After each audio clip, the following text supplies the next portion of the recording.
Trauma actually subconscious और unconscious में ही होता है। बहुत सारे लोग को ऐसा लगता है कि हम बड़ी खुशहाल जिंदगी बिताते हैं। ये बेसिक बायोलॉजी है। 3 ही चीजों के बारे में ज्यादातर लोग क्वेश्चन करते हैं हमसे, डायग्नोसिस स्टैब्लिश नहीं कर पा रहे हैं। डायग्नोसिस मेडिकली, और ये बहुत कितने केसेस आए होंगे ना, अब क्योंकि मेरी मदर ने ऐसा करा था तो मुझे भी वही करना है। पालक प्रणाम, जय सिया राम, हर हर महादेव। एक बार फिर आ गए हैं हम ऑकल्ट की ये सीरीज को आगे बढ़ाने, और इस बार जिन्हें हम अपने साथ लेकर आए हैं अनुभूति अग्रवाल जी, वो बहुत अलग और बहुत डिफरेंट कुछ लेकर आई हैं। मुझे भी बहुत ज्यादा इस मोडालिटी के बारे में नहीं पता है, पर बड़ा इंटरेस्टिंग सी मुझे लगी, तो आइए उन्हीं से जानते हैं कि क्या है ये मोडालिटी। और we welcome Anubhuti Agarwal, you welcome to the show. So you call yourself a belief alchemist. belief alchemist. Yes. क्या होता है ये belief alchemist? So beliefs are your views about yourself. Okay. ठीक है, they are different from facts. Facts is like sun rises in the east. ये हर जगह एक ही रहेगा, बट आपके beliefs अपने बारे में जो हैं वो over the time change भी होते हैं, और वो most of the time borrowed होते हैं। बोरोड मीन्स कभी हमने अपनी फैमिली से सीखा होगा, कभी हमने फ्रेंड्स से सीखा होगा, कभी रिश्तेदारों से सीखा होगा। आप अभी आज अगर देहरादून में रह रहे हैं तो कुछ टाइम आप देहरादून टाइप में रहेंगे, फिर आप दिल्ली जाएंगे तो आपके खुद के बिलीव्स हो सकता है वो डाउट्स में भी हो जाए, बट वो जो चेंज होंगे तो वो हैं आपके अपने थॉट्स अपने बारे में, वो बिलीफ हैं। And alchemy is anything that changes. So I help people change their belief about themselves. यही एक बेस, बहुत बॉटम लाइन है मेरे वर्क की। अगर हम ऐसा कुछ कहें कि you work on a subconscious trauma, because देखिए बहुत सारे लोग को ऐसा लगता है कि हम बड़ी खुशहाल जिंदगी बिताते हैं, या एटलीस्ट खुशहाल ना सही तो नॉर्मल जिंदगी बिताते हैं। आप सुबह उठते हैं, ऑफिस जाते हैं, मैं सुबह उठती हूँ, ऑफिस जाती हूँ और वापस आ जाती हूँ, बच्चे हैं, देख रहे हैं, नॉर्मल लाइफ है। अगर ऑन द ग्लोब, अगर ऑन द फेस अगर देखा जाए तो कोई नहीं कहेगा कि आपकी लाइफ में कोई इशू या कोई प्रॉब्लम है। लेकिन आपने अपना बचपन जिस तरीके से गुजारा होता है, या कई सारी चीजें, कई सारी या कुछ चीजें और कुछ बातें जो आपके बचपन में आपके साथ हुई हो, आपके घर का माहौल, अगर उसमें बहुत ज्यादा झगड़े होते हो तो कहीं ना कहीं आपके सबकॉन्शियसली आप हर्ट होते हो, and you want to avoid that in life, so you go to great length to avoid it. कई बार आप बहुत ज्यादा कॉम्प्रोमाइज कर जाते हो इस चीज को लेके कि यार मेरे साथ ऐसा ना हो आगे, या मेरे बच्चों को वो देखने को, सब ऐसा कुछ, किसी ऐसा ही कुछ की बात कर रहे हैं। सो आप जो कह रहे हैं ना, जो सब ट्रॉमा एक्चुअली सबकॉन्शियस और अनकॉन्शियस में ही होता है। अगर वो कॉन्शियस में आ जाए तो उसके बाद उसका हीलिंग, या वो एक व्हाट इज दैट वर्ड, उसका क्योर किया जा सकता है, because we know it is there. फिर वो चॉइस हो जाती है एक्चुअली। अच्छा, क्योंकि हम लोग को ना स्टोरीज बहुत पसंद होती है कि अच्छा मेरे फैमिली में ये हुआ था इसलिए मैं ऐसी हूँ। तो वहां पे जब हमें वो कॉन्शियसली पता चल जाए ना कि ये कनेक्शन बिल्डअप हो गया कि मेरी फैमिली में ऐसा हुआ था इसलिए मैं ऐसी हूँ, उसके बाद भी अगर आपके जो सिम्टम्स हैं वही रह रहे हैं तो वो चॉइस है वहाँ पे, तब वो ट्रॉमा की वो स्टोरी रहती है, इको रहता है। तो हमारा जो वर्क आता है वो आता है एंसेस्ट्रल हीलिंग में। मीन्स जो बहुत पहले हो चुके हैं हमारी लिनियज में, या मे बी हमारे पेरेंट्स के संग भी हुए हैं और हमने उन्हें अनकॉन्शियसली इम्बाइब कर लिया है अपनी, which we don't know about. Yes of course we don't know about it. Unconscious है तभी तक वो आपकी लाइफ गवर्न कर रहा है। अगर वो कॉन्शियस में है तो फिर तो आपकी चॉइस है ना कि do you want it to continue your life in that way और not. So you are saying कि अगर मेरी दादी या परदादी कोई होंगी और उनके साथ अगर कभी कुछ हुआ होगा, so that comes along with me in this particular life also. Yes, ये बेसिक बायोलॉजी है। यहाँ पे हम लोग जब जीन्स की बात करते हैं वी ऑलवेज से कि अच्छा आपकी आईज उन पे गई हैं, आपके हेयर उन पे गए हैं। So it's not just the physical features, we inherit their traits also, we inherit their karma, जो कि हम बोलते हैं उनके एक्सपीरियंसेस, उनके फेल्ट सेंसेशंस, वो सब हम लोग इनहेरिट करते हैं। और ये एक्चुअली एंसेस्ट्रल हीलिंग का जो पार्ट मैं कर रही हूँ, family constellation, it has its basic in epigenetics. Epigenetics is a branch of science which talks about epi means beyond and genetics you would know, right? So, जब आपकी नानी आपकी मदर से प्रेग्नेंट थी तो हम जिस एग से आए हैं वो एग ऑलरेडी उनके अंदर प्रेजेंट था। 3 जनरेशन्स एक साथ होती हैं उस टाइम पे। तो जो एक्सपीरियंसेस आपकी नानी के हुए, अगर हम सिमिलर टाइमलाइन की बात करें तो वो शायद पार्टीशन के टाइम की बात होगी। ठीक है, मतलब नानी वाली एज, नानी से मेरी पहले, हाँ, मतलब मेरी नानी का बर्थ अराउंड पार्टीशन में टाइम पे था। ठीक है, तो उस टाइम के एक्सपीरियंसेस, और पार्टीशन वाज नॉट जस्ट 1947 ना, उसके बाद भी जो रिपरकशंस हो रहे थे उसके बाद के जो एक्सपीरियंसेस हैं, अगर उस टाइम पे वो प्रेग्नेंट थी या मे बी बीच में भी कितने वॉर्स हुए हैं, अगर उस टाइम के अराउंड हमारी, आपकी और ऑडियंस की भी जो लाइफ में चल रहा था, मतलब नानी की लाइफ में, अगर उसमें कहीं पे ग्रीफ था, उसमें कहीं सैडनेस था, उसमें कहीं सडन लॉस था किसी भी चीज़ों का, क्योंकि बहुत जगह तो ये भी हुआ है ना, एकदम से प्रॉपर्टीज ही छिन गई हैं लोगों सारी की because सारी, हाँ। यस, और लाइफ कितने लोगों को तो अप्रूट होकर एक जगह से दूसरी जगह जाना पड़ा है। ये सारे एक्सपीरियंसेस हमारी बॉडी में ही स्टोर होते हैं, और क्योंकि उस वक्त हमारा एग भी नानी के अंदर ही था, तो वो एक्सपीरियंसेस वहाँ पे स्टोर होते हैं। फिर एक एपिजेनेटिक टैग होता है जो जीन्स में होता है, वो एक्टिव हो या ना हो, वो सब एनवायरमेंटल स्ट्रेसेस पे डिपेंड करता है, जो आज की मेरी लाइफ में हो सकता है मैं इनहेरिट करूं, हो सकता है मेरा ब्रदर ने इनहेरिट करा हो। But it travels in the female circuit. नहीं नहीं नहीं नहीं, फीमेल बाई चांस इसलिए हुआ because I am a female, I am talking about my self, but females में होगा ये ज़रूरी नहीं है। हाँ, बट ये बायोलॉजी का पार्ट है कि फीमेल एग वहाँ पे प्रेजेंट होता है। सो आई थिंक अगर सिंपल चीज में मैं कहना चाहूँ और तोड़ूं जो आप कहना चाह रहे हो, is what she is trying to say is that if a lady is pregnant with another lady और a boy may be, but अगर हम लेडी की बात करें, so she carries 3 generations, because ये बायोलॉजी कहती है और ये फैक्ट है कि a child is a female child is born with the eggs which we will reproduce further in life. This is what exactly what you are trying to say, that वो 3 generation इसलिए effect होती है कि एक मैं जो experience कर रहा है, एक मेरे वूम में जो मेरा बच्चा है, और क्योंकि if she is a female she is born with those eggs, तो उसके आगे आने वाली जनरेशन भी। सो वो क्योंकि ऑलरेडी एक ही प्लेस पे हैं, तो जो उनके एक्सपीरियंसेस थे वो भी ट्रैवल हो रहे हैं। बेसिकली हमारी बॉडी में हर चीज़ स्टोर होती है, हमारे जो एक्सपीरियंसेस हैं, हमारी वर्बल लैंग्वेज वो शुरू होती है किसी की 1 या 2 साल के बीच में, राइट? और अगर आप डेवलपमेंटल स्टेजेस में देखें तो ब्रेन तो 21 साल तक डेवलप होता रहता है। हाँ, mostly till 6 years and then further on धीरे धीरे करके, राइट? और उसमें आप मेमोरी देखें तो वो 3 ईयर ऑनवर्ड्स ही डेवलप होती है। तो क्या आपको आपके बचपन के एक्सपीरियंसेस वर्ड्स में ना पता हो, बट फेल्ट सेंसेशंस में आपके स्टोर्ड हैं already. So it is different from what we do. जैसे हमने अभी जो आपसे पहले शूट किया था वो पास्ट लाइफ रिग्रेशन के ऊपर शूट किया था। सो ना पास्ट लाइफ रिग्रेशन या आकाशी रिकॉर्ड, ये सब जो टर्म्स हैं जो आ रहे हैं ऑकल्ट में, इनफैक्ट मेरा नेक्स्ट क्वेश्चन भी यही है कि इतनी सारी मोडालिटीज हैं, बट पहले मैं ये पूछना चाहूंगी, तो ये टर्म्स वो होते हैं जो इंसान को एज एन, मुझे नहीं लगता कि आपसे पहले मैंने किसी से भी अगर बात करी हो तो उसने कहा होगा कि फैमिली के कर्मा भी आप कैरी करते हैं। This we know and it's established fact कि हम प्रारब्ध लेके आते हैं और क्रियामान करते हैं, ये हम न्यूमरोलॉजिस्ट भी मानते हैं और बहुत स्ट्रांगली मैं मानती हूँ, बिकॉज इस बात का मुझे कोई जवाब नहीं मिला कि अगर कोई प्रारब्ध नहीं है, यानी कि अगर आपके पास्ट कर्माज आप अपने साथ लेके नहीं आते हैं, तो क्यों आप अपने घर में और मैं अपने घर में पैदा हुई। एग्जैक्टली ना, आपने आई थिंक मेरा आंसर आपने खुद ही कर दिया है कि आपकी सोल ने, अगर आप जो प्रारब्ध की बात कर रहे हैं वो सोल लेवल पर हो रहा है, हाँ, ठीक है, तो आपकी सोल ने यही फैमिली चूज करी है और उस फैमिली को आपकी ही जरूरत थी। It's like a puzzle piece. So आप कहना चाह रहे हो कि जो एंटायर फैमिली, ओके, सो जैसे हम ऐसे समझते हैं कि कार्मिक डेट बिटवीन ईच अदर, जैसे अगर मैं हूं और मेरे साथ मेरे हस्बैंड है या मेरे बच्चे हैं, सो कहीं ना कहीं we are related to each other with the karmas, उसी तरीके से या उसी फ्रेमवर्क में हम बात करें। फैमिली भी तो एक सिस्टम है ना, एक सिस्टम यही है, जैसे यहाँ पे आपकी ऑर्गेनाइजेशन है, उसका जो सिस्टम है, तो जो आपने बात कही एक्चुअली आपने ही आंसर दे दिया है कि आपके हस्बैंड के संग आपका कार्मिक कनेक्शन है, उसे आप कार्मिक डेट बोल लीजिए, प्रारब्ध बोल लीजिए, वो वर्ड्स थोड़े थोड़े चेंज होंगे, बट एसेंस तो वही है ना कि आपको उनके थ्रू कुछ सीखना था, उनको आपके थ्रू कुछ सीखना था, कुछ अच्छे पल भी बिताने थे, कुछ बुरे पल भी बिताने थे, वो आप दोनों ने as a individual soul choose करा कि हाँ ठीक है, हम किसी एक पॉइंट पे कनेक्ट होंगे, और मे बी हम, जैसे आज की डेट में तो कई रिलेशनशिप्स 1 ईयर 2 ईयर, तो उन्होंने भी वो सब चूज करा हुआ है।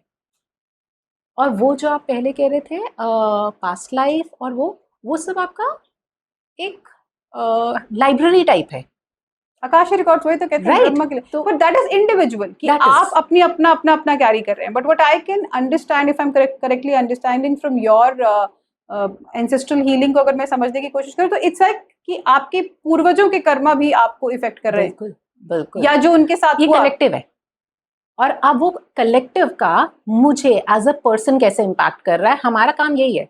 अगर हम आपके बारे में, आप कोई प्रॉब्लम लेकर आएंगे, हम आपकी प्रॉब्लम डील करेंगे, तो उसमें ये नहीं कहेंगे अरे चाची के संग, ताऊ के संग, ये इसके संग, उसके संग, हम बस ये देखेंगे कि किसकी स्टोरी का इम्पैक्ट आपको करंटली हो रहा है, हमारा काम इतना ही है। क्योंकि आप ये देखिए, नॉर्मल में अभी जो आपने पहले भी कहा थोड़ी देर पहले कि आप अच्छे हैं, खुश हैं, सब फैमिली, बच्चे हर तरह से खुश हैं, मगर कहीं ना कहीं एक वो जो कसक, एक कमी, वो कहाँ से आ रही है? अगर आप अपनी हीलिंग भी करवा रहे हैं डिफरेंट मोडालिटीज़ के through, and every modality is beautiful, मगर अब ये चीज़ देखिए कि कहीं से कोई लॉजिकल कनेक्शन नहीं है। बट से आप किसी एक एरिया में या तो आगे ही नहीं बढ़ पा रहे, या आगे बढ़ रहे हैं तो इतनी प्रॉब्लम्स आ रही हैं, या फिर हो सकता है कि आपका मन ही नहीं, मतलब अंदर से इच्छा है बट चीज़ें फिर भी नहीं हो पा रही हैं।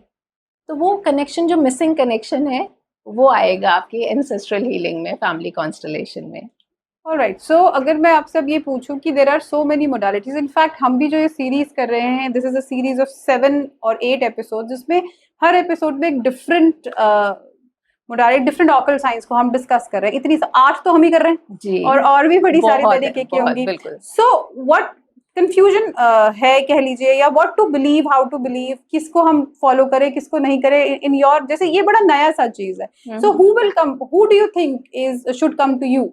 इसके लिए हम ये लेते हैं, अगर ये आप हैं या कोई क्लाइंट है, ठीक है, यहाँ से देखेंगे एक एरिया दिख रहा है, ठीक है, इधर से देखेंगे दूसरी चीज दिख रही है।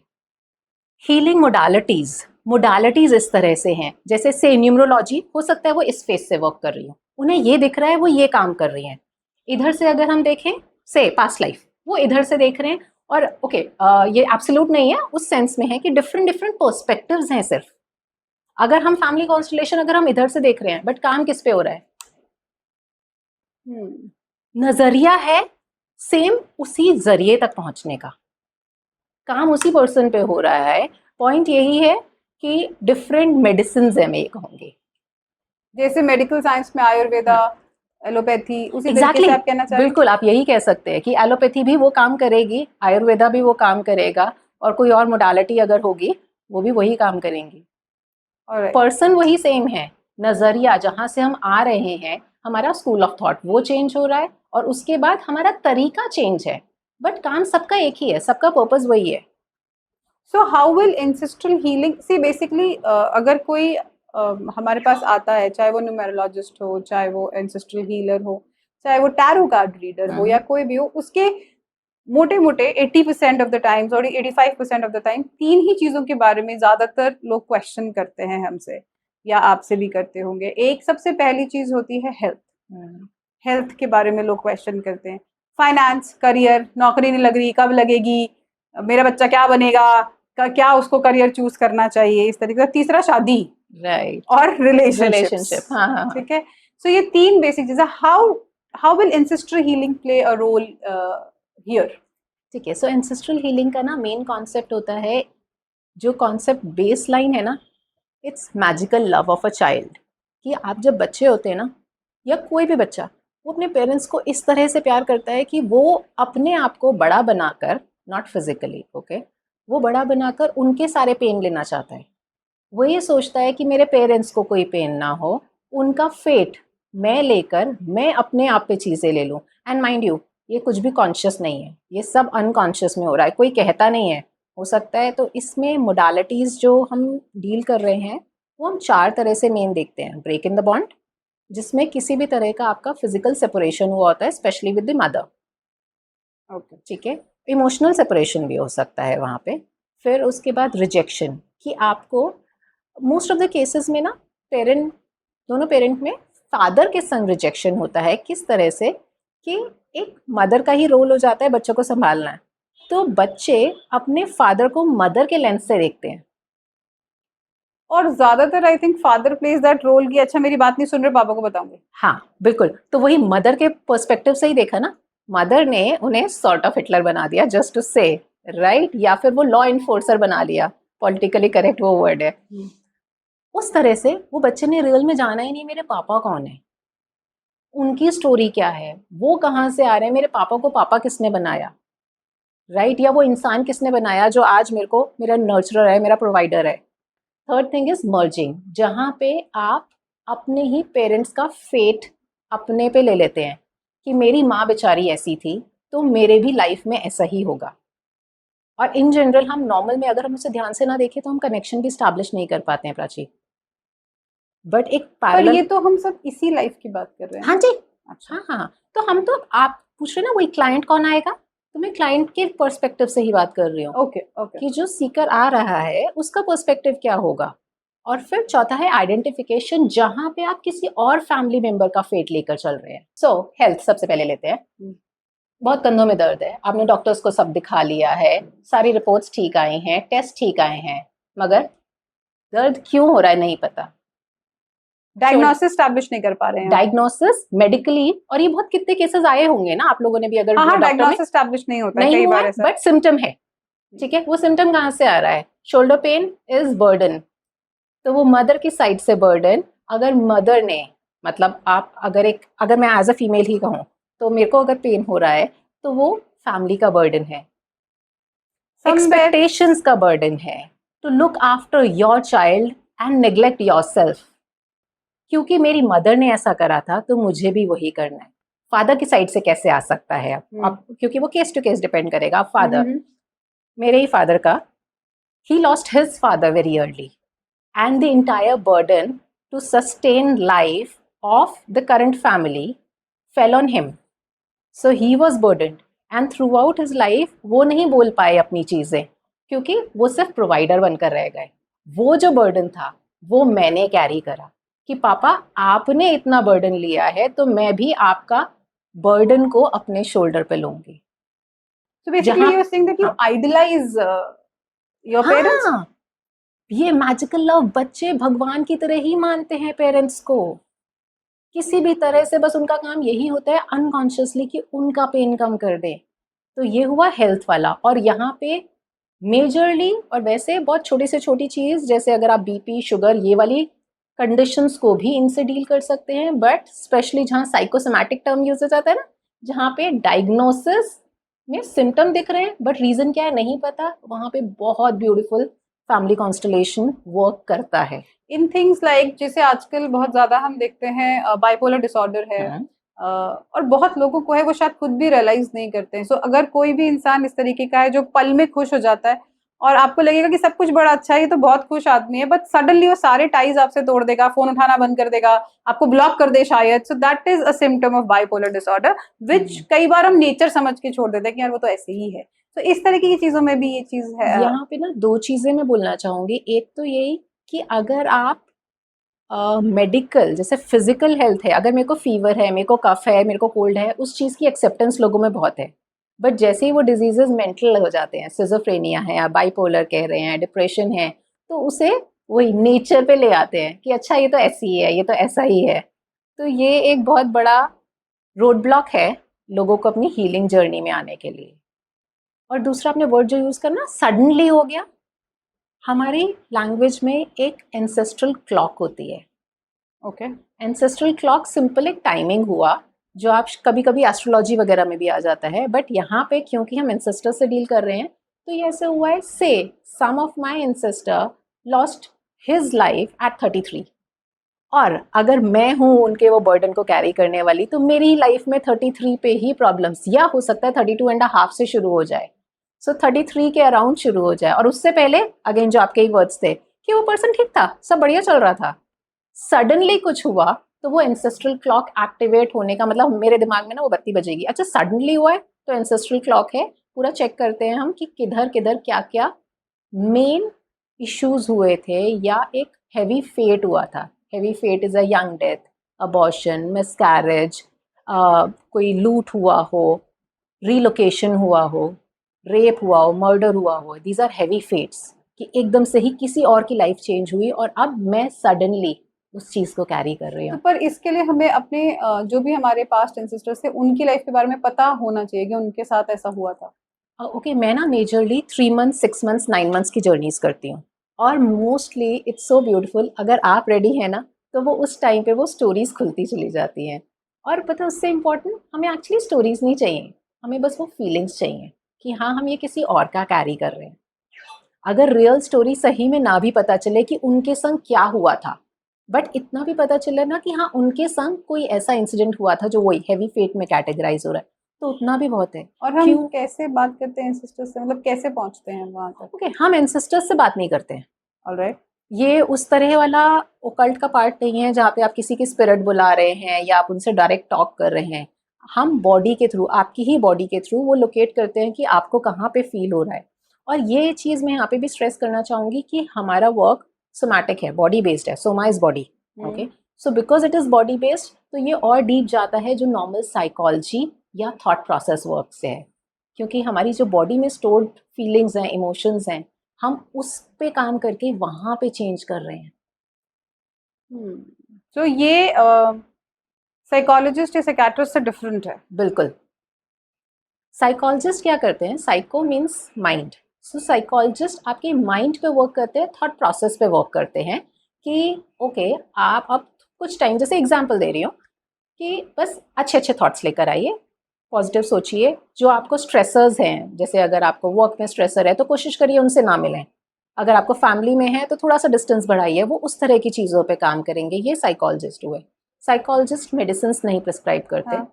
साइकाइट्रिस्ट मेडिसिन प्रिस्क्राइब करते हैं। साइकाइट्रिस्ट मेन आपकी ब्रेन की वर्किंग, आपके न्यूरॉन्स किस तरह से फायर हो रहे हैं, किधर हो रहे हैं, हॉर्मोन्स, उन चीज़ों पे काम करेंगे। और वो मेन डिफरेंसेस वो मेडिसिन प्रिस्क्राइब करेंगे ही करेंगे, और मेडिसिन से आपकी ब्रेन की केमिस्ट्री ऑल्टर करेंगे, उसके थ्रू उनके रिजल्ट्स आएंगे।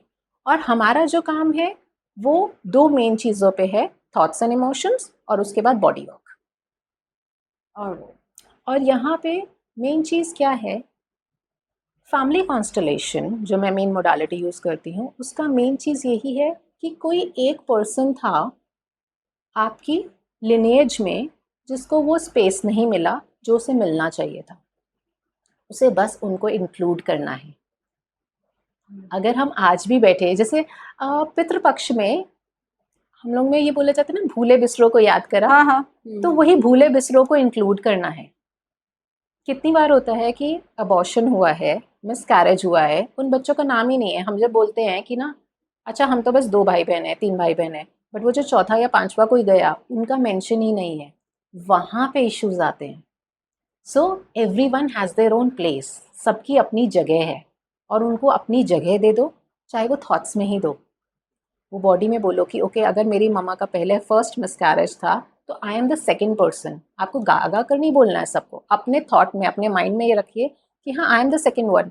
तो वो जो बर्डन की पहले बात हो रही थी ना, वो बर्डन भी आप पे नहीं, फर्स्ट बॉर्न पे जाएगा ना। सो मैं आपसे आपका बर्डन शेयर कर रही हूँ। जो मेरे पापा का बर्डन था मेरे को लेना ज़रूरी नहीं है। जहाँ से हम बिलीव्स की बात कर रहे थे कि हमने कितनी चीज़ बोरो कर रखी है, हमें नई ज़रूरत है उनकी। So let go of the things that you don't need. All right. And it helps you to break your blockages in terms of career success. मैं एक एग्जांपल करियर का लूँगी। अगर पॉलिटिकल इश्यूज डिस्कस कर सकते हैं, बट मेरे को एक पर्सन का ही डिस्कस करना है, राहुल गांधी। ठीक है, उनकी हम लाइफ में देखें, he comes from a lineage which has accolades, decades of ruling the entire country. In fact, उनके मतलब जवाहरलाल नेहरू, उन्हीं की फैमिली में he was the first prime minister. फिर उसके बाद इंदिरा गांधी, उनकी ग्रैंड मदर, उसके बाद उनके फादर। अब देखिए एक चीज़, मतलब Rahul Gandhi is an exception in the entire family. ठीक है, उनकी सिस्टर भी बहुत अच्छा ही कर रही हैं जिस भी एरिया में वो कर रही हैं, राइट। राहुल गांधी के संग क्या हुआ होगा? अब ये क्योंकि वो मेरे पास डायरेक्टली नहीं आया, तो these are possibilities, but very strong possibilities. उनकी ग्रैंड मदर को क्या हुआ था? Shot dead. Shot dead by her own guard. bodyguard. Father? Accidental death. Yes, murder. Yes. Chacha? Accidental death. Right? So Rahul Gandhi के लिए success is equal to death. दो लोग उनकी लाइफ के डायरेक्ट लिनिएज के, pinnacle of their own careers, sudden death. जब father होते हैं ना, हमारे फादर हमारे लिए, मतलब वो हमें फैमिली में, दुनिया में लेकर आते हैं। मदर बर्थ करती है, बट बाहर फैमिली में वो लेकर आते हैं। And when my father lost his life suddenly, I will also never glow brightly. ये सब हम सबकॉन्शियसली सोच रहे हैं, अनकॉन्शियस, सब अनकॉन्शियस होता है। अगर वो कॉन्शियस में आ गया फिर तो हो गया ना, फिर तो चॉइस है ना। अगर हमें पता चल गया अरे अच्छा मैं, मेरे संग यही स्टोरी थी, मेरी मम्मा ने, और इनफैक्ट ये बहुत कॉमन स्टोरी ही है सबकी, कि जॉइंट फैमिली में रहकर हम लोगों ने इतना कुछ सहा होता है, बस अपनी आवाज़ दबा ली, बाकी लोग की सुनते रहे. I did the same. And when I started realizing the patterns that my mama and me have, 7 years I lived her life. और ये मेरे को खुद की ही स्टोरी से ही अब ऐसा कॉन्फिडेंस आया है कि जब मेरी लाइफ में ये चेंजेस हो सकते हैं तो दूसरों की लाइफ में क्यों नहीं. 7 years I lived my mama's life. वही आई थिंक चीज़ है. many girls do that and that is what I was talking about. जो पहली बात आपसे कही थी ना सबकॉन्शियस ट्रॉमा की, चाइल्डहुड ट्रॉमास की, वो मैं भी बहुत स्ट्रॉन्ग बिलीवर हूँ कि मुझे भी ये चीज लगता है कि जब आपके साथ कभी कोई चीज होती है, जब तक नहीं होती ना तब तक हमें यही लगता है कि हमारे साथ ये नहीं हो सकता, लेकिन जब वो हो जाती है तो वो आपको बहुत हार्ड हिट करती है. एक तो वो आपको हिट करती है ऑन द फेस, अगर आप बड़े हैं, एट पावर पोजिशन है. For an example, when my daughter was born and she did not speak for about 2.5, 3 years, तो आपको on the surface hit करती है. आपको मालूम है कि आपको इससे डील करना है और आप उसकी तरफ जाते हो, बट आप उस पोजीशन में हो कि आप उस पर्टिकुलर कंडीशन से डील कर सको. But yes, it affects you subconsciously somewhere और the not. I am telling you myself, अगर मेरे साथ ये हुआ तो मैंने उस दिन सोचा कि जो है वो आज ही का दिन है. So get up and dress up if you want to, because you never know what is going to happen tomorrow. बिल्कुल. हीलिंग वहीं से ही स्टार्ट होती है प्राची, विद अ डिसीजन.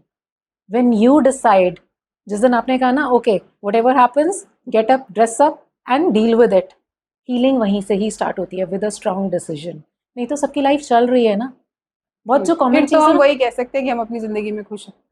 सब खुश हैं, खुश सब हैं, बट वो रात को 2 बजे जो चीज़ आपको उठाती है, जो आपको सोने नहीं देती, या जो रोज बैक ऑफ द माइंड टिक टिक टिक टिक टिक टिक चली रहती है ना, इंटरनल. एक्सटर्नल तो सबके लाइफ में शोर है, बट वो जो इंटरनल चीज़ें हैं ना, वहीं पे तो वर्क करना है. और तब आप डिफरेंट लेवल्स पे पहुंचेंगे ना अपने ही. डिफरेंट लेवल्स की अगर हम बात करें तो apart from ancestral healing you also do runes, if I am what is runes? So runes, okay, I have these runes over Yeah, there. I was looking at them only, तभी मुझे ध्यान आया. ये lapis lazuli is a type of crystal. तो हाँ, ये lapis lazuli, yes. So ये lapis lazuli के runes हैं मेरे. अलग-अलग क्रिस्टल्स में अलग-अलग रूम्स होते हैं. हाँ, बहुत डिफरेंट क्रिस्टल्स में हो सकते हैं, बट जो सिंबल्स इस पे बने हैं ना, वो सिंबल सेम होंगे. स्टैंडर्ड हैं, 24 सिंबल्स हैं. These comes from Norse mythology. Nordic mythology से ये उनके लेटर्स हुआ करते थे उस टाइम पे, और उन्होंने तो अपनी एक लैंग्वेज बनाई, और वो इतनी डीप थी, इतनी रॉ एनर्जी थी कि वो बहुत लंबे टाइम तक डिकोड करने के लिए चीज़ों को यूज़ होती है. सो ये सिंपल एनर्जी फील्ड है. अभी अगर मैं एक ये उठाऊं, this is cross, this is Gebo, ठीक है. इसका एनर्जी, इसका मीनिंग ये है कि connection, balance, and it is also a gift. तो अगर किसी का कोई एक्चुअली रून्स या कोई भी डिविनेशन टूल्स जो होते हैं ना, डिविनेशन इज सिंपली मीन्स कि answers from higher powers through different sources. जैसे मैं रून्स के थ्रू करती हूँ, कोई टैरो के थ्रू करता है, और अभी भी जो ऑकल्ट में आपकी चीज़ें आई होंगी, तो आंसर्स अगर आपको किसी और मीडियम के थ्रू मिल रहे हैं, दैट इज डिविनेशन टूल. तो यहाँ पे इसको रीडिंग में जितने अच्छे आपके क्वेश्चंस होंगे ना, उतने अच्छे आंसर्स होंगे. कि मेरा करियर कैसा चलेगा, ये एक क्वेश्चन है. और एक, मेरे करियर में मैं जब भी आगे जाती हूँ मीटिंग के लिए, तो मीटिंग या तो खराब हो जाती है या मेरा प्रमोशन रुक जाता है. जितने स्पेसिफिक क्वेश्चंस होंगे, उतना स्पेसिफिक आंसर आएगा, उतना ब्यूटीफुल और उतना बढ़िया आंसर आएगा. You just have to pick it up. हाँ, कनेक्ट. मैं उनको नेम पूछती हूँ, आपका नेम क्या है, और आंसर्स. अगेन क्वेश्चंस जो होंगे ना, मेरी शादी कैसे होगी, कैसे चलेगी, नहीं, मेरी शादी में मेरे संग ये दिक्कतें हैं, क्या उसका कोई सोल्यूशन है, वो वाले टाइप के क्वेश्चंस लेकर आइए. Can we take it? Yes. So what is your? So my question is, because we sitting in our career setup, हम यहीं पे बैठे हुए हैं, यही हमारा सब कुछ है. So am I in the right direction in my career where Niravji is concerned? Okay, sure.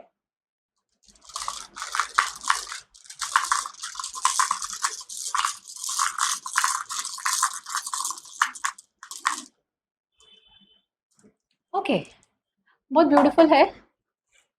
This is a rune of Odin, जो मास्टर है पूरी नॉर्स माइथोलॉजी में.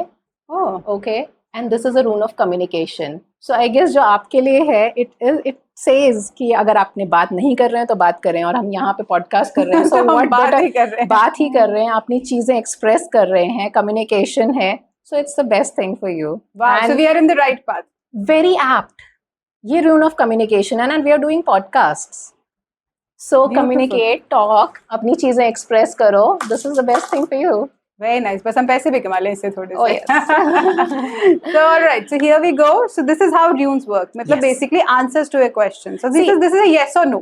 नहीं, अभी हमने बहुत शॉर्ट में करा है. अगर एज अ क्लाइंट आप आएंगे तो उस पे क्वेश्चन भी, हिस्ट्री भी होगी थोड़ी सी. हम डिटेल करेंगे आपकी करंट एनर्जी कहाँ है, क्या ब्लॉकेजेस हैं.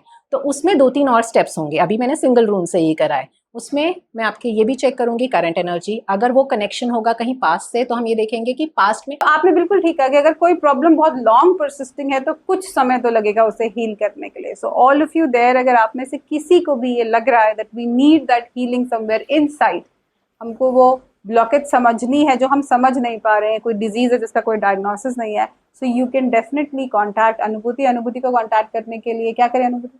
इंस्टाग्राम पे फॉलो करिए, डीएम करिए, ANUBHUTI 0202, अनुभूति 0202 इज माई इंस्टाग्राम ID. आप हमें भी मैसेज कर सकते हैं या कमेंट सेक्शन में अपना नाम या जो कुछ भी आप जैसे भी आप कांटेक्ट करना चाहते हैं छोड़ सकते हैं. Thank you so much for being with us.